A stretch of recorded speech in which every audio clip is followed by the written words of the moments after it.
আসসালামু আলাইকুম। অনেক সুসংবাদের মধ্য মাঝে, মাঝে আমাদের কিছু গুরুত্বপূর্ণ খবর আমাদের মনটাকে খুব বিষাদিত করে দেয়। কিংবা আমরা খুব চিন্তায় পড়ে যাই যে আসলে কি হচ্ছে, আমরা কোন দিকে যাচ্ছি। আমাদের দেশের ব্যাংকিং সেক্টর নিয়ে সম্প্রতি বেশ পত্রপত্রিকায় আলোচনা হচ্ছে যে এর মধ্যে অনেকগুলো ব্যাংক খুব দুর্বল হয়ে গিয়েছে।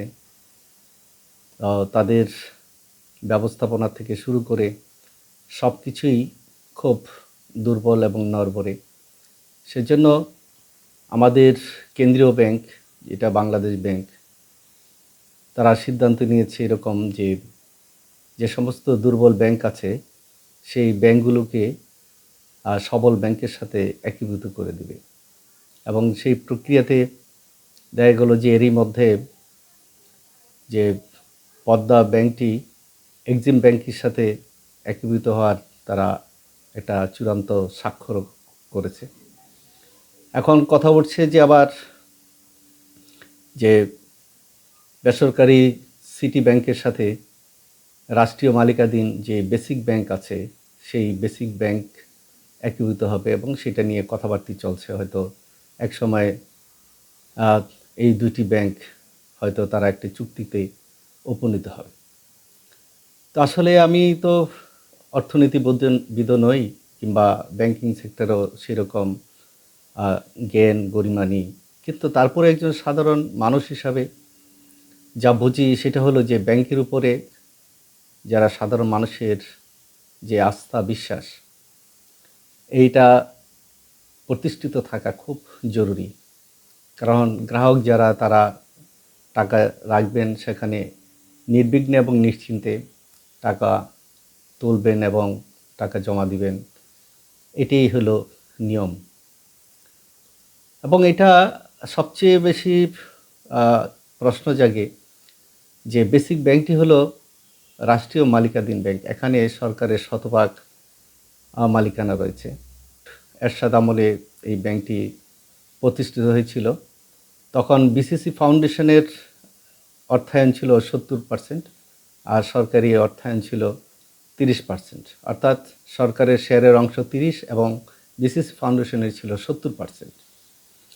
পরবর্তী পর্যায়ে যে ব্যাংক 1992 সালে এসে দেখা গেল যে বিসিসি ফাউন্ডেশন যে অকার্যকর হয়ে যায়, আর হলো বিসিসিআই তখন বন্ধ হয়ে যায়। তখন সরকার শতভাগ এটার দায়িত্ব নিয়ে এ পর্যন্ত চলছে। কিন্তু 2009 সাল থেকে 2014 সালের মধ্যে এই ব্যাংকটি ক্রমান্বয়ে দুর্বল হতে থাকে।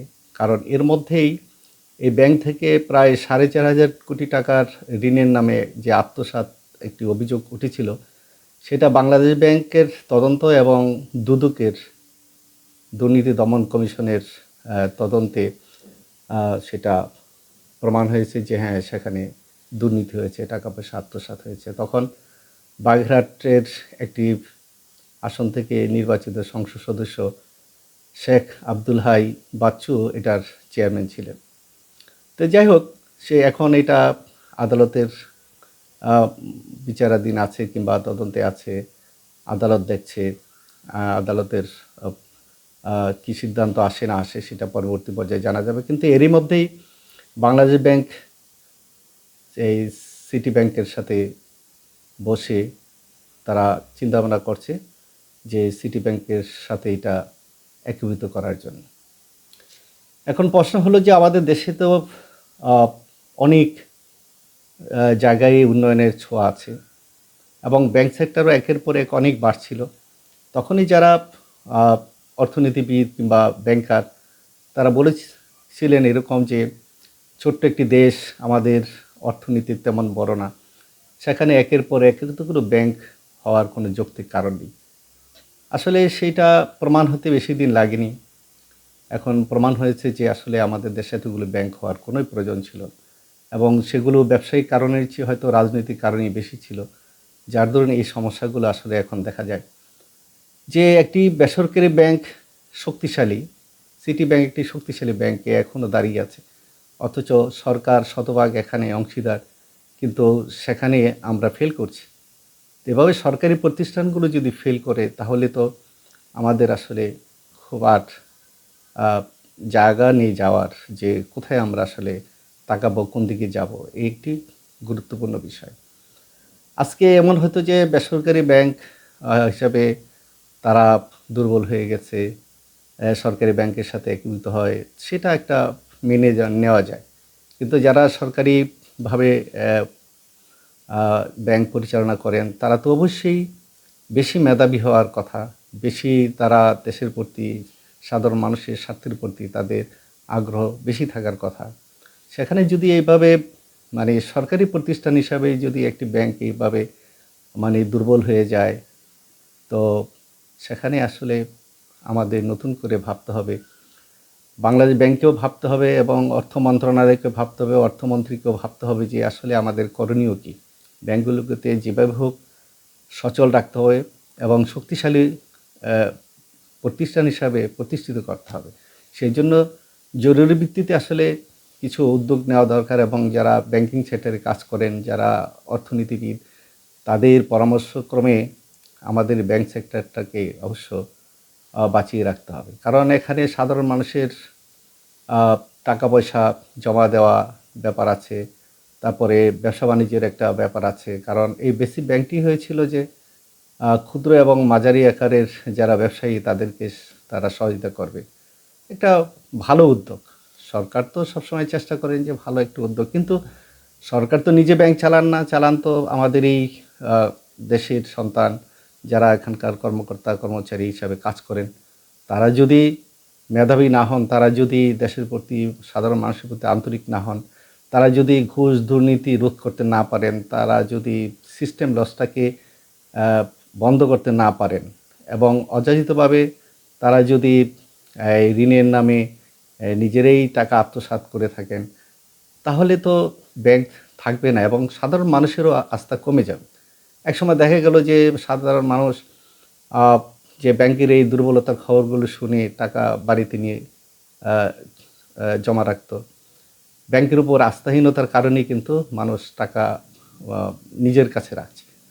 তার পরবর্তী পর্যায়ে আবার মানুষ ফিরে আসছে, যে ব্যাংকে টাকা রাখছে। এই বিষয়গুলো আসলে আমাদের খুব ভাববার বিষয়, এবং এগুলি ভাবতে এবং এগুলি চিন্তা করতে আসলে খুব বড় অর্থনীতিবিদ কিংবা ব্যাংকার হওয়ার প্রয়োজন নেই। একজন সাধারণ মানুষ হিসেবে আমরা আসলে বুঝতে পারি যে আমাদের ব্যাংকগুলো সবল হওয়া উচিত, শক্তিশালী হওয়া উচিত, এবং আর্থিক প্রতিষ্ঠান হিসাবে আমাদের সাধারণ মানুষের আস্থা বিশ্বাসের একটি শ্রেষ্ঠ জায়গা হওয়া উচিত এই ব্যাংক সেক্টর। তাই সেদিকে সংশ্লিষ্ট সবাই খেয়াল রাখবেন। তাহলেই দেখা যাবে যে আমাদের ব্যাংক সেক্টর ভালো থাকবে, সাধারণ মানুষও ভালো থাকবে, এবং আমাদের ব্যবসা বাণিজ্য সুন্দরভাবে চলবে। এবং যারাই ব্যাংক থেকে লোন নেন, লোনগুলো যাতে আদায় করা যায় সেদিকে সচেষ্ট থাকতে হবে। এমন কাউকেই লোন দেওয়া উচিত না যেগুলি হয়তো দেখা যাবে রিকভার করা সম্ভব হয় না। বিভিন্ন বাহানায়, বিভিন্ন ছুতায় হয়তো দেখা যায় সেই সমস্ত ব্যাংকগুলো আস্তে আস্তে আস্তে ক্ষতিগ্রস্ত হয়ে যায়। এই ক্ষতিগ্রস্তের হাত থেকে বাঁচার জন্য, ব্যাংককে শক্তিশালী করার জন্য যে আহ, আত্মীয়তার সম্পর্কে, বন্ধুত্বের সম্পর্কে কিংবা দলীয় কারণে, রাজনৈতিক কারণে লোন যাতে যত্রতত্র না দেওয়া হয়, সেগুলির ব্যাপারে আমাদের সচেতন থাকতে হবে। ধন্যবাদ, সবাই ভালো থাকবেন।